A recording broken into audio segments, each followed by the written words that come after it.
اللهم صل على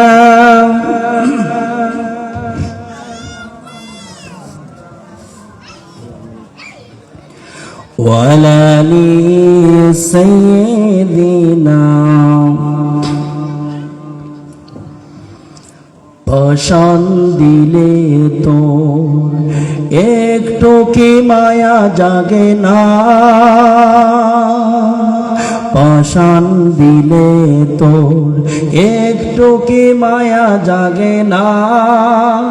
স্বজাতির হাহাকারে বাতাস কাঁদে, অন্তরে তবু কি ব্যথার পোলে পড়ে না, অন্তরে ব্যথার প্রলে পড়ে না। পাষাণ দিলে তোর একটু কি মায়া জাগে না, স্বজাতির হাহাকারে বাতাস কাঁদে, অন্তরে ব্যথার প্রলে পড়ে না, অন্তরে ব্যথার প্রলে পড়ে না। আফগানে লৌহ ঝরে শত ভাইয়ের, বুকের কলিজা ছিঁড়ে কত মায়ের। আফগানে লৌহ ঝরে কত ভাইয়ের, বুকের কলিজা ছিঁড়ে কত মায়ের। কাশ্মীরে লাঞ্ছিত বোনের আঁচল, কাশ্মীরে লাঞ্ছিত বোনের আঁচল, অন্তরে সে কথা কি দাগ কাটে না। পাষাণ দিলে তো একটু কি মায়া জাগে না, স্বজাতির হাহাকারে বাতাস কাঁদে, অন্তরে ব্যথার প্রলে পড়ে না, অন্তরে ব্যথার প্রলে পড়ে না। আরশের পানে তারা তুলে দুটি হাত, পাক দরবারে জানাই ফরিয়াদ। আরশের পানে তারা তুলে দুটি হাত, পাক দরবারে জানাই ফরিয়াদ। ফিলিস্তিনের খুন ফতের পাশে বোমার আঘাত হেলে উপর হাসে, ফিলিস্তিনের খুন ফতের পাশে বোমার আঘাত হেলে উপর হাসে।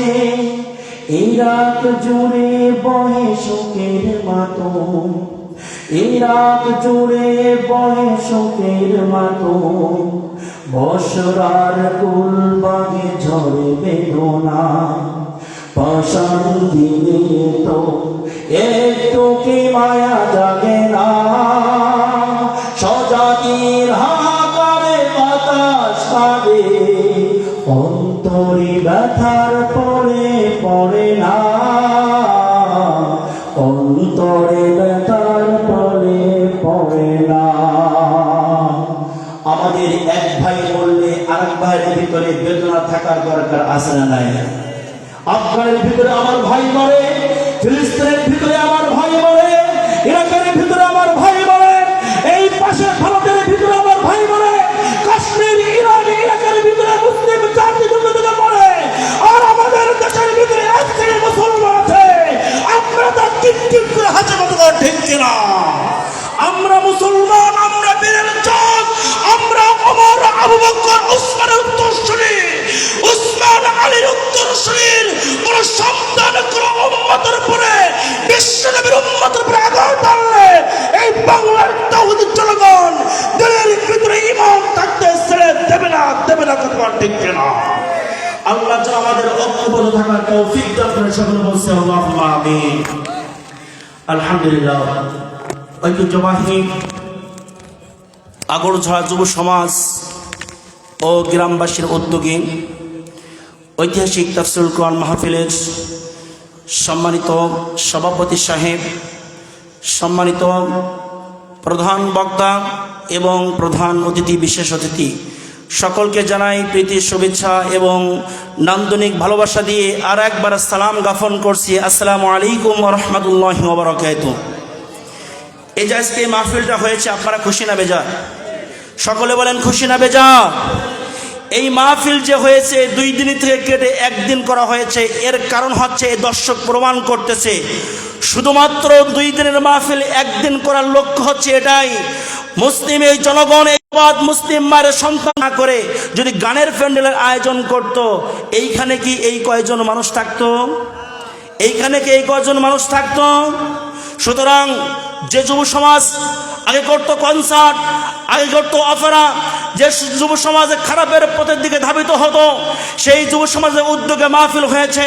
সুতরাং এলাকাবাসীকে বলবো, আপনার মুসলিম মায়ের সন্তানদেরকে বলবো, আপনারা এখানে ওখানে না থেকে আসুন, অল্প সময় কথা হবে। দ্বিতীয় বক্তা ইশার পরেই যেহেতু উঠে গেছে, প্রধান বক্তা আসতে আর বাকি নাই। সুতরাং আপনারা সকলে চলে আসুন, আমরা কোরআন থেকে কথা শুনবো। আল্লাহ তাআলা যেন আপনাকে আমাকে কবুল করুন, সকলে বলছি আমিন।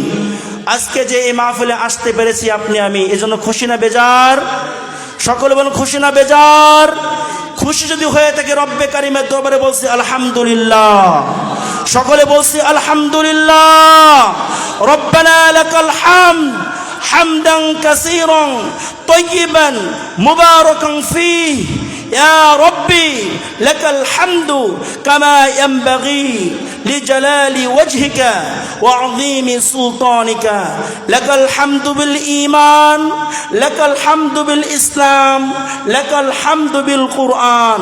শুকরিয়া আদায় করলাম কার? সে আল্লাহর দরবারে। সকলে বলছি আলহামদুলিল্লাহ। দুরূদ ও সালাম পাঠ করছি মানবতার বন্ধুর প্রতি জনাব হযরত মুহাম্মদুর রাসূলুল্লাহ। সকলে বলি সাল্লাল্লাহু আলাইহি ওয়াসাল্লাম। সাথে সাথেই সকল মধ্যে মুজাহিদদের জন্য আত্মার মাগফিরাত কামনা করি।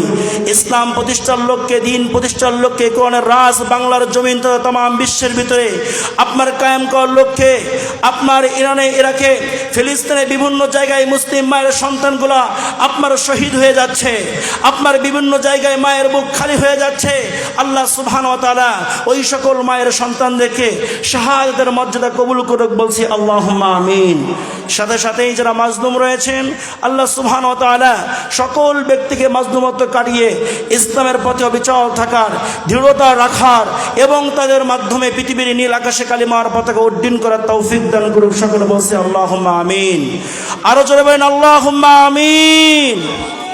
ভাই আমাকে একটু পানি দিতে লাগবে ইনশাআল্লাহ। সম্মানিত বন্ধুগণ আমার, আপনাদের মাঝে খুবই স্বল্প সময় কথা বলবো।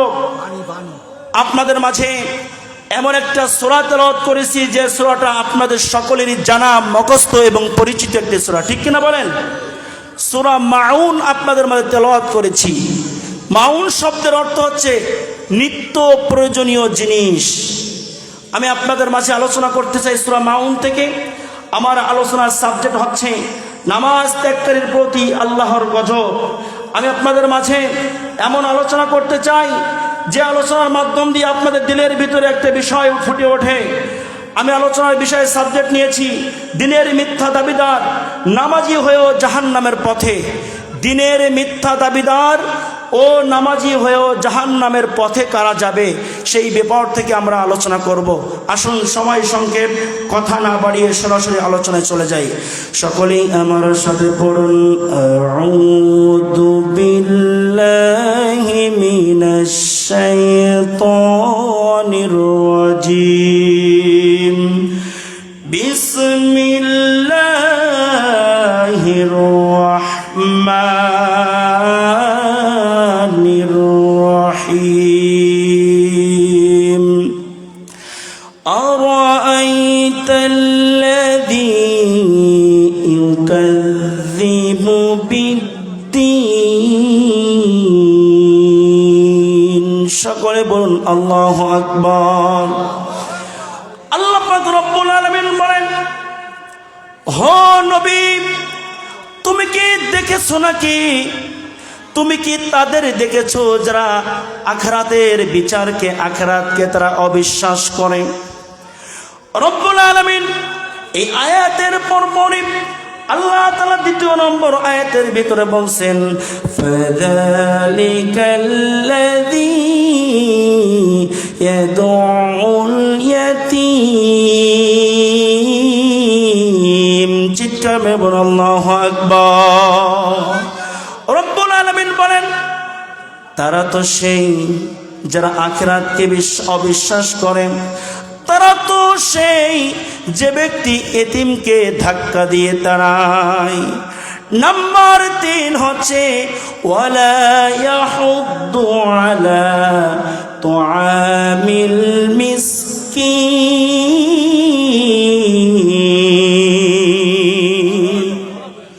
রব্বুল আলামিন বলেন এবং যারা মিসকিনের অর্থ আত্মসাৎ করে মিসকিনকে খাদ্য দেয় না, তাহলে এইখানে 2টা শ্রেণীর কথা বলেছেন।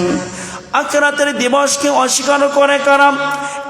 1 নাম্বার হচ্ছে যে ব্যক্তি এতিমকে ধাক্কা দেয়, 2 নাম্বার হচ্ছে যে ব্যক্তি মিসকিনকে খেতে দেয় না। কিন্তু যে ব্যক্তি মিসকিনকে খেতে দেয়, যে ব্যক্তি মিসকিন খেতে দেয় না, যে ব্যক্তি আখিরাতকে অস্বীকার করে, যে ব্যক্তি আপনার এতিমকে গলা ধাক্কা দেয়, আসলেই তারা অস্বীকারকে আখিরাতকে অস্বীকার করেছে বিষয়টা এমন নয়। কারণ তারা এই মনে করে ধাক্কা দেয় যে আমি মনে হয় এতিমকে ধাক্কা দিলে, আমি মনে হয় মিসকিনকে খাদ্য না দিলে আমার কোনো সমস্যা হবে না। আজকে যদি সত্যিকার অর্থে আপনার এতিমকে ধাক্কা দেওয়ার কারণে, আপনার মিসকিনকে খাদ্য না দেওয়ার কারণে আপনার যে কি পরিমাণ গুনাহ হচ্ছে, কতটুকু অবস্থানে যাচ্ছে সে ব্যক্তি, আপনার কতটুকু যাচ্ছে সে ব্যক্তি গুনাহের পথের দিকে, এই বিষয়টা সে ব্যক্তি যদি আপনার অনুধাবন করত, তাহলে ওই ব্যক্তি কখনো কোনো এতিমকে, কোনো মিসকিনকে খাদ্য দানে অনুৎসাহিত করত। সম্মানিত বন্ধুগণ আমার, এখানে আল্লাহ তাআলা কেন বললেন ফাযালিকাল্লাযী ইয়াদউল ইয়াতীম? সে তো সেই যে এতিমকে ধাক্কা দিয়ে তাড়ায়। আমাদের সমাজের ভিতরে এতিম সন্তান, এতিম মানুষ আমাদের প্রত্যেক সমাজের ভিতরে বাড়ির কাছে কাছে অনেক পাওয়া যায় কি যায় না বলেন?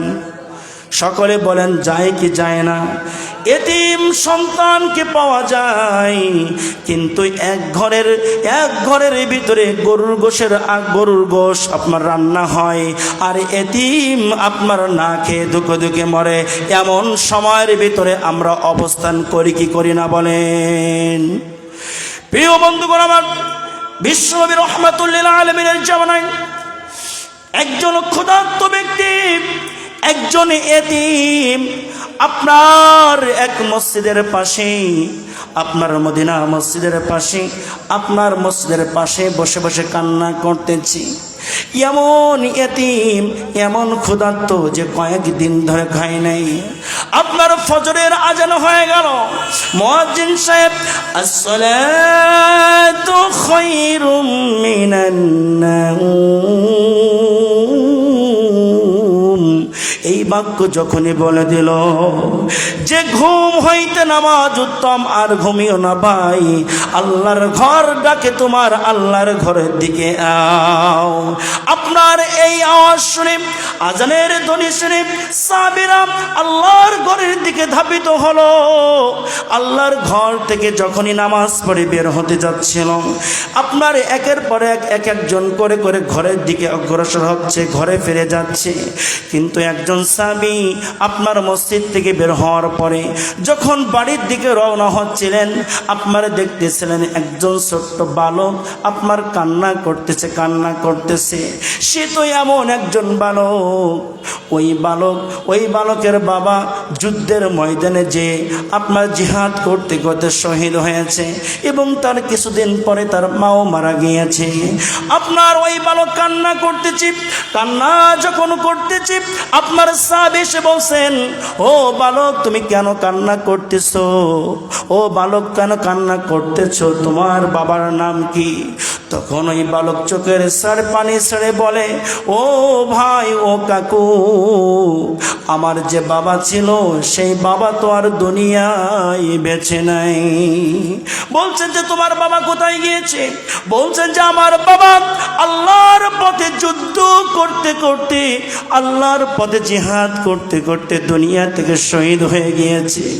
যখনই এই কথা ওই বালক বলে দিলেন, আপনার যুবকের, আপনার সেই বালকের, আপনার সেই সাহাবীর চোখ দিয়ে অনজরে পানি ঝরতেছে আর কাঁদতে কাঁদতে বলতেছে, ও বালক তুমি চিন্তা করো না, চিন্তা করো না, তোমার বাবা নাই তো কি হয়েছে, আজ থেকে আমি তোমার বাবা হয়ে গেলাম। সুবহানাল্লাহ বলবেন না?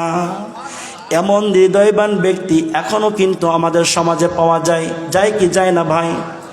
এমন হৃদয়বান ব্যক্তি আমাদের সমাজের ভিতরে অনেক আছে যে আপনার এতিম সন্তানের দায়িত্ব নেই।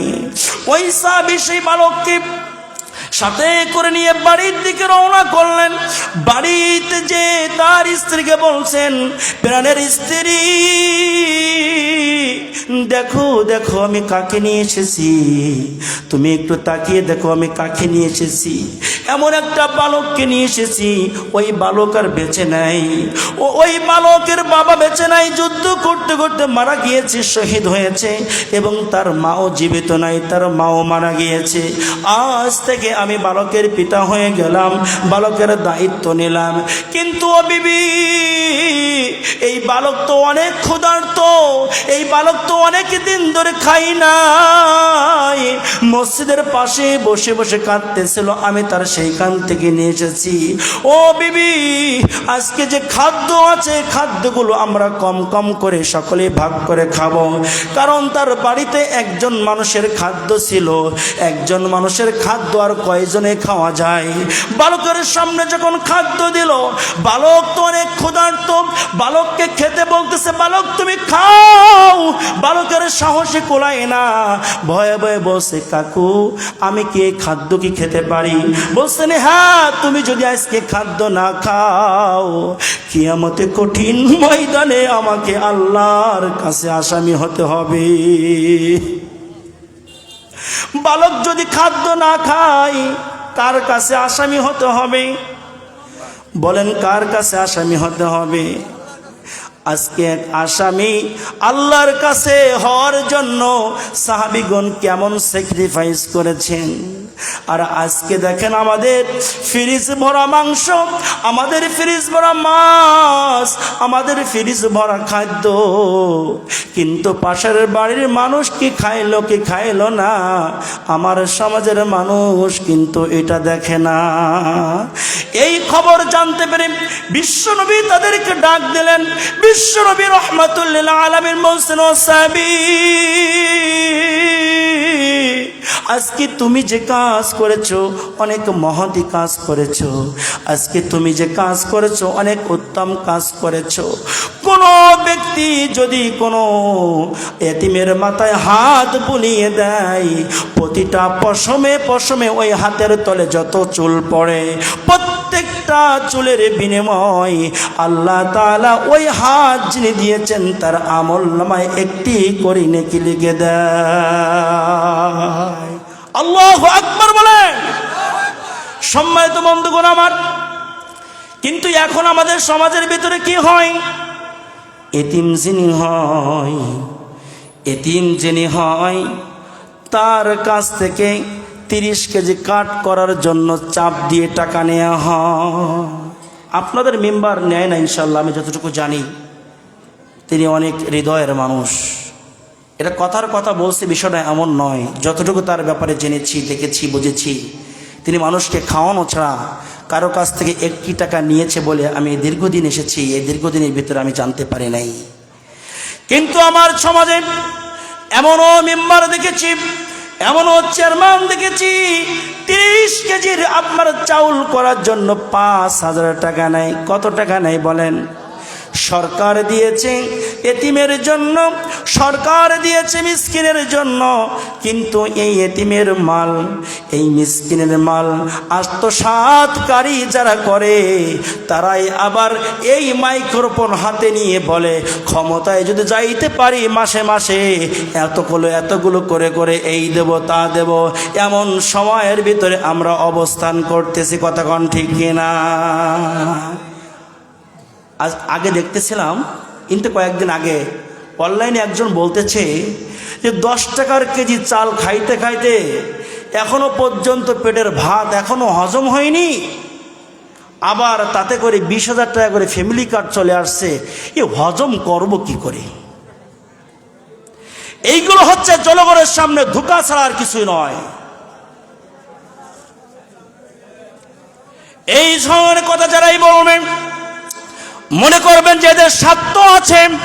ক্ষমতায় যাওয়ার আগেই যারা মানুষকে প্রলোভন দেখাতে পারে, যারা ক্ষমতা যাওয়ার আগেই নমিনেশনে বিক্রি করতে পারে, ওরা শুধুমাত্র এতিম নয়, ওরা শুধুমাত্র মিসকিন নয়, এই দেশের প্রত্যেকটা মানুষের গলার উপরে পা দিয়ে নমিনেশন কিনেছিল যত টাকা দিয়ে, সকল তার 10 গুণ টাকা আগে উঠিয়ে সমাজ সংস্কার হবে কি হবে না এটা ভাববে পরে। ঠিক কিনা বলেন? সম্মানিত বন্ধুগণ আমার, বিগত সময় দেখেছি নমিনেশন কিনেছে চেয়ারম্যান প্রার্থী, যে সে ব্যক্তি নমিনেশন কিনেছে 1 কোটি, 1.5 কোটি, 2 কোটি টাকা দিয়ে। একজন চেয়ারম্যান যদি দলীয় নমিনেশন যদি 1.5 কোটি, 2 কোটি টাকা দিয়ে কিনতে পারে, ওই চেয়ারম্যান আগে ক্ষমতায় যে কি জনগণের সেবা করবে না ওর টাকার উসুল তুলবে? বলেন। একজন নেতা তার নমিনেশন কিনতে লাগে 1 কোটি, 2 কোটি, চেয়ারম্যানের কথা বলতেছি, এমপির কথা বলছে না, সেখানে তো আগোনা। তা আপনার 1 কোটি, 1.5 কোটি, 2 কোটি টাকা যদি একজন এমপির লাগে, একজন যদি চেয়ারম্যানের লাগে, তার নির্বাচন করতে আরো মিনিমাম 50 লক্ষ টাকা, 1 কোটি টাকা খরচ হয়। তাহলে ওই গেল 1.5 কোটি, 2 কোটি, আর এই গেল 50 লাখ, 1 কোটি। তাহলে প্রায় 2.5 কোটি, 3 কোটি টাকা দিয়ে যে চেয়ারম্যান আপনার চেয়ারম্যান হলো, ওই চেয়ারম্যান আগে যেদিন করে আপনার চেয়ারে বসবে, শপথ তো তাদের পড়ানোর পরে চেয়ারে বসানো হয়, ওই শপথ যখন পড়বে মনে মনেও কিন্তু নিজে নিজে শপথ পড়বে, করেছি 3 কোটি খরচ, চেয়ারে বসার পরে 6 কোটি না হওয়া পর্যন্ত কে জনগণ আর কে সমাজের মানুষ এটার দেখার টাইম নাই। যারা আপনার নমিনেশনের বাণিজ্য করবে, যারা আপনার সমাজের মাঝে লক্ষ লক্ষ টাকা খরচ করে নির্বাচনে আপনার চেয়ারম্যান মেম্বার হতে চাইবে, এই সমাজের মানুষ তাদেরকে আপনার বৃদ্ধ আঙ্গুল দেখিয়ে দেবে। এই সমাজের প্রত্যেকটা মানুষ চায় যে একজন ট্যাক্সের টাকা দিয়ে আপনার সরকারের কোষাগারের জন্য জমা হয়, একজন গরিবের এতিমের টাকা আপনার ট্যাক্সের টাকা দিয়ে সরকারের কোষাগারে জমা হয়, সেই কোষাগার থেকে আপনার যত বাজেট আছে এই বাজেট গরিবের পেটে যাবে। কোন আপনার ট্যাক্সবিহীন কোন ব্যক্তি আপনার ব্যক্তির পেটের ভিতরে, কোন দুর্নীতিবাজ টাকাবাজের পেটের ভিতরে এই জনগণ দ্বিতীয়বার যেতে দেবে না, দেবে না, দেবে না। ঠিক কিনা বলে? আপনারা কি সকলে রাজি আছেন তো? ইনশাআল্লাহ। একটা কথা আপনাকে বলি, আপনার মাথায় যখন ময়লা হয় তখন আপনি শ্যাম্পু কেনেন না? শ্যাম্পু, এই 1 টাকার শ্যাম্পুর পিছনেও কিন্তু সরকারকে ভ্যাট দিতে হয়। ভ্যাট আপনি আমি দেই না, আমরা 1 টাকা দিয়ে শ্যাম্পু কিনি। এই কেনার আগেই যে কোম্পানি দোকানে সাপ্লাই করে, ওই কোম্পানি আপনার সকল ট্যাক্সের টাকা কেটে তার লাভ করে তারপর দোকানে সেল করে। অর্থাৎ কোম্পানির মাধ্যম দিয়ে ট্যাক্সের টাকা সরকারি কোষাগারে যায়, আর আপনার ট্যাক্সের টাকা কোম্পানি দেয়, আর কোম্পানির প্রোডাক্ট আমরা কিনি বিধায় আমরাও ট্যাক্স দেই। আর এই সরকারের কোষাগারে গরিব, বড়লোক, ধনী, এতিম, মিসকিন সকলেই ট্যাক্সের টাকা জমা হয়। আর আপনার সরকারি কোষাগার থেকে যে বাজেট হয়, এই বাজেটের টাকা দুর্নীতিবাজ, চাঁদাবাজ, লুণ্ঠনবাজ, পাথর দিয়ে মানুষ হত্যাকারী এই সকল মানুষগুলো ক্ষমতায় আসার পরে আপনার এই গরিবের পেটে পা দিয়ে, গরিবের পেটে লাথি মেরে গলার উপরে পা দিয়ে, এই গরিব খেলো কি খেলো না, এতিম পড়লো কি পড়লো না, মিসকিন আপনার পাইলো কি পাইলো না, এইগুলো না দেখে তাদের পূর্ব সময় ক্ষমতা আসতে যে টাকা খরচ হয়েছে এই টাকা তারা আগে উসল করে নাই। এই ধরনের ব্যক্তি কি আপনারা দেখতে চান? এই ধরনের ব্যক্তি কি আপনারা দেখতে চান? এই ধরনের ব্যক্তিকে আমরা দেখতে চাই না। এই জন্য দেখতে চাই না কারণ আমরা দেশের ভিতরে ইনসাফ চাই। আল্লাহ বলেছেন, ফাযালিকাল্লাযী ইয়াদউল ইয়াতীম, এতিমের আত্মসাৎ করবে যারা, আখিরাতকে অবিশ্বাস করবে তারা, এমন ব্যক্তিকে আমরা কেউ দেখব। এখন আবার এই ধরনের কথা বলে যে মোল্লারা খুব বাড় বেড়ে গিয়েছে, এই কথা বলে কি বলে না বলেন? বিগত সময়ের ভিতরে আপনার মোল্লাদেরকে রাজাকার তকমা লাগিয়ে আপনার সূর্য সন্তানগুলোদেরকে আপনার ফাঁসির কাজটা ঝুলিয়েছিল। বিগত সময়ের ভিতরে আপনার সূর্য সন্তান আলেম ওলামাদেরকে জেলের ভিতরে কারারুদ্ধ করেছিল। আপনার বিভিন্ন ষোলো পয়জন মিশিয়ে তাদের স্মৃতিশক্তি মুসিবলা চেষ্টা করেছিল। বিগত সময়ের ভিতরে মাহফিলে বাধা দিত, এখনো আপনার পাশে পরবর্তী সময়ের ভিতরে অনেক মাহফিলের ভিতরে বাধা দেয় আর বলে মোল্লাদেরকে মাথা উঁচু করতে দেওয়া হবে না, বলে ক্ষমতায় আসলে ওয়াজ মাহফিল বন্ধ করে দেব। এই 56,000 বর্গ মাইলের ভিতরে আপনার 95-96 বাচ্চার মুসলমানের দেশে আপনার কোন মায়ের বেটা, আপনার কোন বাবার বেটা আপনার সাহস দুঃসাহস দেখাতে দেব না যে তারা ক্ষমতায় যাক বা না যাক, এই দেশের ভিতরে আপনার কোন মাহফিল ইসলামী জলসা বন্ধ হবে না, হবে না, হবে না। কারা কারা রাজি আছেন দুটো হাত উঁচু করে আল্লাহকে দেখায় দেন। মোল্লা মোল্লা মোল্লা মোল্লা মোল্লা তন্ত্র চলবে এই বাংলাদেশে, মোল্লারা তো হকের কথা বলবে, ঠিক কিনা বলেন? মোল্লাকে থেকে কি হক কথা আর কেউ বলে নাকি? এজন্য সকলে বলেন মোল্লা মোল্লা মোল্লা মোল্লা মোল্লা তন্ত্র চলবে এই বাংলাদেশে, মোল্লারা তো হকের কথা বলবে। যতই করো গলাবাজি করো ষড়যন্ত্র, এই বাংলাদেশের জমিনে ভাই থাকবে মোল্লা তন্ত্র, ঠিক কিনা বলেন? যতই করো গলাবাজি করো ষড়যন্ত্র, এই বাংলাদেশের জমিনে ভাই থাকবে মোল্লা তন্ত্র। মোল্লা চিনো না তুমি, আলেম চিনো না, মসজিদ চিনো না, মাদ্রাসা চিনো না। মোল্লা চেনে তোমার বাবাই, জিজ্ঞেস করো তাকে গিয়ে। মোল্লা ছাড়া তোমার বাবা মায়ের বিয়ে কে পড়ালো? মোল্লা চেনে তোমার বাবাই, তাহার কাছে গিয়ে বলো তোমার দাদার জানাজাটা মোল্লা ছাড়া কে পড়ালো? কোমল সুরে জিজ্ঞেস করো তুমি তোমার মাকে, তোমার জন্মে তোমার কানে আজান দিল সে কে? মোল্লা মোল্লা মোল্লা মোল্লা মোল্লা তন্ত্র চলবে এই বাংলাদেশে, মোল্লারা তো হকের কথা বলবে। মোল্লা মোল্লা মোল্লা মোল্লা মোল্লা তন্ত্র চলবে এই বাংলাদেশে, মোল্লারা তো হকের কথা। এই সময়কে আপনারা চান, এই দিনকে আপনারা চান, এই জন্য নিজেদেরকে ঐক্য থাকতে হবে। ওয়াতাসিমু বিহাবলিল্লাহি জামিআন ওয়া লা তাফাররাকু, আল্লাহর রজ্জুকে তোমরা আঁকড়ে ধরো, আল্লাহর রজ্জুকে তোমরা জড়িয়ে ধরো। ইন্নাল্লাযীনা ইয়াকাতিলুনা ফী সাবিলিল্লাহি সাফফান কান্নাহুম বুনিয়ানুম মারসুস, এমন ভাবে তোমরা সীসা ঢালা প্রাচীরের মতো ধরে রাখবে আপনার ওই সীসা ঢালা প্রাচীর যেন কেউ ভাঙতে না পারে। আমাদের এই ঐক্য কেউ ভাঙতে পারবে? আমাদের ঐক্যবদ্ধ হওয়ার পিছনে শুধুমাত্র একটাই কারণ যে আমরা বিগত দিনের ভিতরে আমরা অনেক শাসন দেখেছি, আমরা বিগত দিনের ভিতরে দেখেছি আইবের শাসন, বঙ্গবন্ধুর ভাষণ, যে খাল ঈশ্বরের নানান তাল, ফখরুদ্দিন মঈনুদ্দিন সব ঘোড়ার ডিম থেকে শেষ। আগামীর বাংলাদেশ কোনের বাংলাদেশ কতক্ষণ ঠিক কিনা? আগামীর বাংলাদেশ ইসলামের বাংলাদেশ, টেকনাফ থেকে তেতুলিয়া, রূপসা থেকে পাথুরিয়া, সুন্দরবন থেকে বান্দরবন পর্যন্ত ইসলাম প্রেমিক কোরআন প্রেমিকের গণজোয়ার তৈরি হয়েছে, কতক্ষণ ঠিক কিনা? আমাদের এই ঐক্য থাকবে ততদিন যতদিন পর্যন্ত কোরআন আপনার এই মাহফিলের সামনের নিচে থেকে, আপনার ঘরের তাকের উপর থেকে, যতদিন পর্যন্ত মসজিদের ভিতর থেকে, যতদিন পর্যন্ত হাফেজ কোরআন থেকে আপনার এই কোরআন তাদের ভিতর থেকে বের করে যতদিন পর্যন্ত সংসদ ভবনে না যাবে, ততদিন পর্যন্ত আমাদের এই ঐক্য কেউ আপনার লুণ্ঠন করতে পারবে না, পারবে না, পারবে না।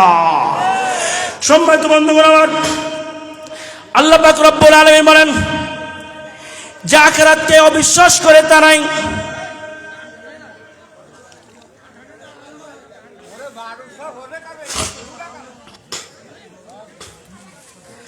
আখিরাতকে অবিশ্বাস করে তারাই যারা এতিমের মাল খেয়ে দেয় এবং যারা মিসকিনদের খেতে দেয় না। যে ব্যক্তি এতিমকে দেখবে না, যে ব্যক্তি মিসকিনকে দেখবে না, দলিল ছাড়াই আপনি নিজেই ফতোয়া দিবেন। যে ব্যক্তি দেখলো না আর যে ব্যক্তি উৎসাহিত করলো না, অনুৎসাহিত করলো, ওই ব্যক্তিগুলাই হচ্ছে আখিরাতকে অবিশ্বাস করে।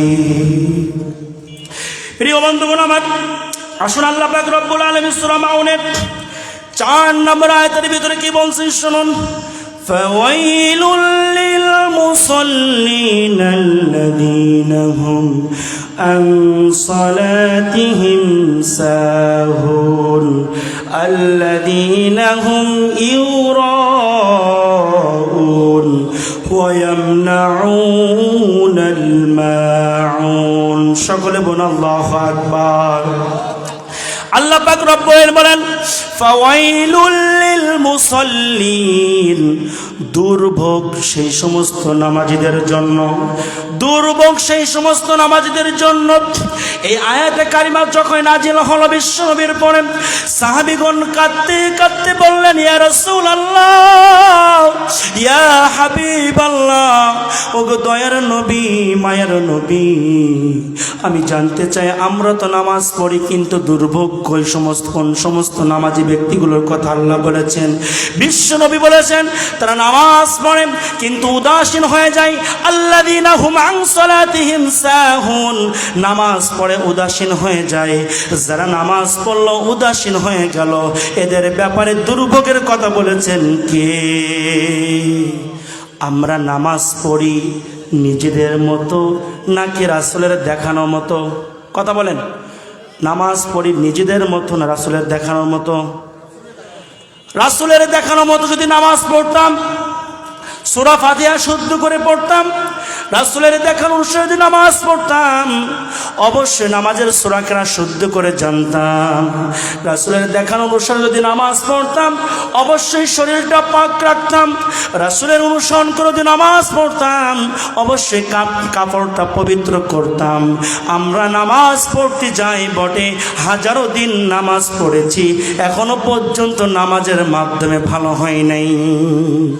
দুইটা জিনিস, একটা হচ্ছে আল্লাহ নবী বলেছেন সল্লু কামা রাআইতুমুনি উসাল্লি, তুমি সেইভাবে নামাজ পড়বে যেভাবে আমাকে নামাজ পড়তে দেখেছো। প্রত্যেকটা মসজিদের ইমাম মুয়াজ্জিনগুলা আপনার মুসল্লিদেরকে নামাজের তাগিদ দিয়ে দেয়। প্রত্যেক মসজিদের ইমাম মুয়াজ্জিনগুলা মুসল্লিদেরকে বলে আসো শিখি, আসো শুদ্ধভাবে নামাজ পড়ি। কারণ শুদ্ধভাবে যদি নামাজ আদায় না হয় আর নামাজ যদি রাসূলের দেখানো অনুসরণ না হয়, ওই নামাজ শুদ্ধ হবে না, ওই নামাজ কিয়ামত পর্যন্ত কবুল হবে না। কোন আল্লাহ পাক রব্বুল বলেন কুল ইন্না সালাতি, কুল আল্লাহ পাক রব্বুল বলেন ইন্নাস সালাতা তানহা আনিল ফাহশাই ওয়াল মুনকার। আল্লাহ রাব্বুল আলামিন বলেছেন ইন্নাস সালাতা তানহা আনিল ফাহশাই ওয়াল মুনকার। যে ব্যক্তি নামাজ পড়ল, যে ব্যক্তির নামাজ কবুল হয়ে গেল, ওই মানুষটা আপনার সকল প্রকার খারাপি থেকে, সকল প্রকার অপরাধ থেকে ওই মানুষটা মুক্ত হয়ে গেল। সকল বলি সুবহানাল্লাহ। এখন নামাজ আমরা যত পড়ি, ভাইয়ে ভাইয়ের ভিতরে জমি জমা নিয়ে গন্ডগোল তত করি। আমি এমনও মুসল্লি দেখেছি আপনার ভাই ভাইয়ের ভিতরে জমা জমি নিয়ে গন্ডগোল, নামাজ পড়তে এসেছে কিন্তু আপনার যখন এক ভাই আরেক ভাইয়ের পাশে দাঁড়িয়েছে, মধ্যখানতে মিনিমাম 1 হাত জায়গা ফাঁকা রেখে দাঁড়ায়। কারণ ওর মধ্যখানে যে আরেকজন মুসল্লি এসে দাঁড়াবে, সেই মুসল্লি যখন থাকে না তখন ভাই ভাইয়ের সাথে গন্ডগোল বিধায় মসজিদের ভিতরেও মন ফাঁকা করে 1 হাত ফাঁকা করে আপনার কাতারের ভিতরে দাঁড়ায়। রাসূলকে এভাবে দাঁড়াতে বলেছেন। রাসূল বলেছেন কাঁধে কাঁধ লেগে পায়ের সাথে পা লাগিয়ে দাঁড়াও, কারণ আমি দেখতে পাই ঘেরার ভিতরে যেমন আপনার ছাগল মাথা ঢুকিয়ে দেয়, নামাজের কাতারের ভিতরে যদি ফাঁকা থেকে যায় আপনার ওইভাবেই শয়তান আপনার মাথা ঢুকিয়ে দেয় এবং আপনার নামাজরত মানুষের অন্তরে আশ্বাস দিকে শুরু করে। যে ব্যক্তি মসজিদের ভিতরে কাতারের ভিতরে এক হাত ফাঁকা রেখে নামাজ পড়লো, আল্লাহর কসমকে বলি ওই মানুষটা যদি মৃত্যুর আগ পর্যন্ত নামাজ পড়ে, ওর অন্তর মসজিদের ভিতরেও যেও পরিষ্কার হলো না, অর্থাৎ ওই মানুষটা যত ইবাদত করুক না কেন অন্তর যদি সঠিক না থাকে আপনার তার ইবাদত কি কবুল হবে? তার ইবাদত কবুল হবে না। এই জন্য প্রিয় বন্ধুগণ আমার, আমাদেরকে নামাজের ভিতরে উদাসীন হলে চলবে না। নামাজ যখন পড়ব সব কিছু অন্তরের ভিতরে ধারণা করে রাখব। নামাজ যখন পড়ব অন্তরের ভিতরে অনেক চিন্তা ভাবনা করব। নামাজ যখন পড়ব অন্তরের ভিতরে এই টেন্ডেন্সি রাখবো আমরা আর কোনো ব্যক্তির সামনে দাঁড়াই নাই, দুনিয়ার কোনো রাজার সামনে দাঁড়াই নাই, দুনিয়ার কোনো চেয়ারম্যানের সামনে দাঁড়াচ্ছি না, দুনিয়ার কোনো এমপির সামনে দাঁড়াচ্ছি না, দুনিয়ার কোনো মন্ত্রীর সামনে দাঁড়াচ্ছি না। আমরা একজন মানুষের, একজন ব্যক্তির সামনে দাঁড়াচ্ছি, আমরা একজন রবের সামনে দাঁড়াচ্ছি। তিনি আপনার রব, আমার রব, সকল মাখলুকের রব, আসমান এবং পৃথিবীর স্রষ্টা যিনি মহান রব্বুল আলামিন, তিনি আল্লাহর সামনে যখনই দাঁড়াবো তখনই হিসাব এবং নিকাশ করে দাঁড়ানোর দরকার আছে না নাই? সকলে বলেন দরকার আছে না নাই? যখন মেম্বার সাহেব আপনাদেরকে ডাক দেয় যে ভাই এদিকে আসেন দিন, এলাকা ছেড়ে বলে তার সামনে কোনো রকম একটা গায়ের ভিতরে গামছা মিশে আপনারা দৌড় দেন। কিন্তু যখন আপনার ইউনিয়নের যখন চেয়ারম্যান সাহেব তার কার্যালয়ে ডাকতেন, জাইমাই একটা গামছা পরে কি গামছা গায়ে দিয়ে কি গেঞ্জি গায়ে দিয়ে কি চেয়ারম্যানের কার্যালয়ে কি যেতেন? কিন্তু আমরা দেখতে পাই আমাদের ভিতরে অনেক মুসল্লি আছে, ভালো পোশাক আছে, কিন্তু সকল পোশাকগুলা, এই পোশাকগুলা আপনার শুধুমাত্র বেহের বাড়ি আর কুটুম বাড়ি চেয়ারম্যান মেম্বারের সামনের জন্য যাওয়ার জন্য সুন্দর পোশাকগুলো রেখে দেয়, আর দুনিয়ার যত আবর্জনা ময়লা পোশাক আছে ওই পোশাক পরে আপনার নামাজের ভিতরে দাঁড়িয়ে যায় আর বলে আল্লাহু আকবার, আলহামদুলিল্লাহি রাব্বিল আলামিন, আর রহমানির রহিম, এমন ভাবে তেলাওয়াত শুরু করে দেয়। প্রশংসা করি আল্লাহর, কিন্তু প্রশংসা করলাম কোন পোশাক গায়ে দিয়ে? ভালো পোশাক আপনার আছে, তারপরও আপনি ময়লা পোশাক গায়ে দিয়ে আল্লাহর দরবারে হাজরা দিচ্ছেন। এটা কি কোনো ভালো মুসল্লির কাজ হতে পারে? এটা কি কোনো ভালো মুসল্লির কি কাজ হতে পারে? সম্মানিত বন্ধুগণ আমার, আমরা যখন নামাজ আদায় করি, যাই নামাজ পার্টিতে দাঁড়ানোর আগে 6টি ফরজ আছে। বলেন কয়টি ফরজ? সকলে বলেন কয়টি ফরজ আছে? 6টি ফরজ আছে। এই 6টা ফরজের প্রথম নাম্বার হচ্ছে শরীর পাক। কি পাক বলেন? বলেন কি পাক? আজকে আমরা যারা নামাজ আদায় করতেছি, নামাজ সম্পর্কে যারা উদাসীন, তারা রোজ কিয়ামতে কঠিন মুসিবতের কালে বিচার ফয়সালা হয়ে যাওয়ার পরে আপনার যখনই জাহান্নামের ভিতরে আপনার এক দল যাবে, আর এক দল যখন জান্নাতের ভিতরে যাবে, জান্নাতবাসীরা ঘোষণা করবে ফি জান্নাতি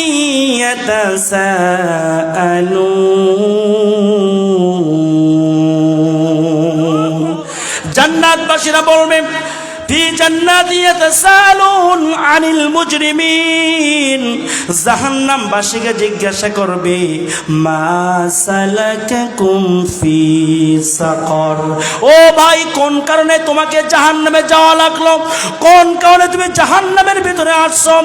আর তখন ওই ব্যক্তি বলবেন আনিল মুজরিমিন মা সালাকাকুম ফি সাকর। তখন ওই মুসল্লি বলে দেবে ক্বালু লাম নাকু মিনাল মুসাল্লিন। নারায়ে তাকবীর, নারায়ে তাকবীর, দিল ইসলাম, দিল ইসলাম। প্রধান বক্তার আগমন, আসাদুজ্জামান রহমান সাহেবের আগমন যুব সমাজের পক্ষ থেকে, এলাকাবাসীর পক্ষ থেকে নারায়ে তাকবীর। সম্মানিত বন্ধুগণ, আমার যে কথা বলতেছিলাম সময় শেষ হয়ে যাচ্ছে, ভাই চলে এসেছে, আমি এক্ষুনি ছেড়ে দিচ্ছি। তখন আপনারা বলবেন মা সালাকাকুম ফি সাকর ক্বালু লাম নাকু মিনাল মুসাল্লিন। জাহান্নামবাসীরা বলবে যে আমরা মুসল্লি ছিলাম না, মুসল্লিদের অন্তর্ভুক্ত ছিলাম না। শুধু তাই নয়, শুধু যে তারা নামাজ পড়ি তাই যে তাদের এই সাজা হয়েছে এটা নয়। ক্বালু লাম নাকু মিনাল মুসাল্লিন ওয়া লাম নাকু নুতঈমুল মিসকিন। আপনার মিসকিনদের খেতে দিত না, আর মিসকিনদের খেতে না দেওয়ার কারণে, নামাজের ব্যাপারে উদাসীন থাকার কারণে মানুষগুলো জাহান্নামে যাবে। সুতরাং আপনাকে আমাকে সকল ব্যক্তিকে নামাজ পড়তে যাওয়ার আগে একটা বিষয় খেয়াল করতে হবে যে আমার শরীর পাক আছে কিনা, কাপড় পাক আছে কিনা, নামাজের জায়গা পাক আছে কিনা, সতর ঢাকা আছে কিনা, কিবলামুখী হয়েছে কিনা, এবং যে নামাজ পড়তেছি ওক্ত অনুযায়ী হচ্ছে কিনা। যদি আমরা এই 6টা এই 7টা জিনিস যদি আমরা সঠিকভাবে মানতে পারি, মেনে যদি আমরা আল্লাহু আকবার বলতে পারি, বিশ্বাস করেন আমরা নামাজ পড়ব। যদিও ভুল হয়ে যায় আল্লাহ তাআলা অন্তর দিকে অবশ্যই আমাদেরকে মাফ করে দেবেন। তাহলে আমাদের শরীর পাক, কাপড় পাক, এই 2টা জিনিস আমরা ঠিক রাখবো কি রাখবো না বলেন ভাই? ঠিক রাখবো কি রাখবো না ভাই? সুতরাং আপনাদের কাছে বিনয়ের সাথে বলবো যে আমরা নামাজ পড়বো, রাসূলের দেখানো অনুযায়ী নামাজ পড়বো। আমরা নামাজ পড়বো, তাকওয়া নিয়ে নামাজ পড়বো। আমরা নামাজ পড়বো আল্লাহর সন্তুষ্টি অর্জনের জন্য নামাজ পড়বো। এবং আমরা একটা জিনিস অন্তরের ভিতরে ধারণা করব, আমরা কখনো আখিরাতকে অবিশ্বাস করব না। আমরা আখিরাতকে বিশ্বাস করি। ইয়াতিমকে আমরা খাইতে দেব, আমরা ইয়াতিমের খোঁজ নেব, মিসকিনদের খাইতে দেব, মিসকিনদের খোঁজ নেব। আমার দেখা চোখে কোন মিসকিন যেন না খেয়ে না মরেন, আমার দেখা চোখে কোন ইয়াতিম যেন কষ্ট না পাই, এই ওয়াদা এই মনের ভিতরে ইরাদা করতে পারবো কি ভাই? কারা কারা পারবো একটু হাত দেখান আল্লাহকে। নারায়ে তাকবীর, নারায়ে তাকবীর। আমি যে কথাগুলো বললাম আল্লাহ তাআলা আমাকে সহ আপনাদের সকলকে সঠিকভাবে আমল করার তৌফিক দান করুক। সকলে বলছি আল্লাহুম্মা আমিন। আমার ভাই আসছে, ভাইয়ের বাসাও কয়রা, আমার বাড়িও কয়রা। আপনারা জানেন আমি আপনাদের পার্শ্ববর্তী মসজিদ শাহপুর কেন্দ্রীয় মসজিদে আছি ইমাম হিসেবে। তা আমি মনে করি যে আমাদের কয়রার গর্ব এই মানুষটা। বক্তাদের ভিতরে বক্তাদের একটা, ও কি ওয়াজ করতে পারে, ও কি এই পারে, ও করে, কিন্তু এই মানুষটা একটাই যে ওয়াজ করতে পারে না তাকেও বলে যে তুমি পারবা, তুমি সামনে গিয়ে যাও। আর এই বক্তাদের এই ভিতরগতটা পরিবর্তন হওয়ার কারণে আজকে বক্তাদের কাছ থেকে ভাই যে অন্তর থেকে যে দোয়াটা তার ভিতরে যায়, আমরা তাকে নিয়ে আমরা সারা বাংলাদেশ গর্ব করতে পারি। কারণ তার ওই শীতের আগের থেকে শুরু হয়, আর রমজান মাস এখন শেষ হয় না, রমজান মাসের পরেও আরও 1-2 মাস চলে যায় ওয়াজ করতে করতে। আল্লাহ তাআলা যেন তার এই গোলামকে যেন আপনার মৃত্যুর আগ পর্যন্ত একনিষ্ঠ কোরআনের কর্মী হয়ে আল্লাহ তাআলা যেন দেশ বিদেশ সকল জায়গায় যেন সফর করার তৌফিক দান করে। সকলে বলছি আল্লাহুম্মা আমিন। সকলে আমার জন্য দোয়া করবেন, আমি আপনাদের দোয়া করি। আল্লাহ তাআলা আমাদের সকলকে ঐক্যের সাথে, ঐক্যের মাধ্যমে দিন প্রতিষ্ঠার আন্দোলনের ময়দানে দেখা হয়ে আমরা সকলে যেন একই জান্নাত যেতে পারি। আল্লাহ সেই তৌফিক দান করুন। সকলে বলছি আমিন। ওমা আলাইনা ইল্লাল বালাগ। আসসালামু আলাইকুম ওয়া রাহমাতুল্লাহি ওয়া বারাকাতুহু।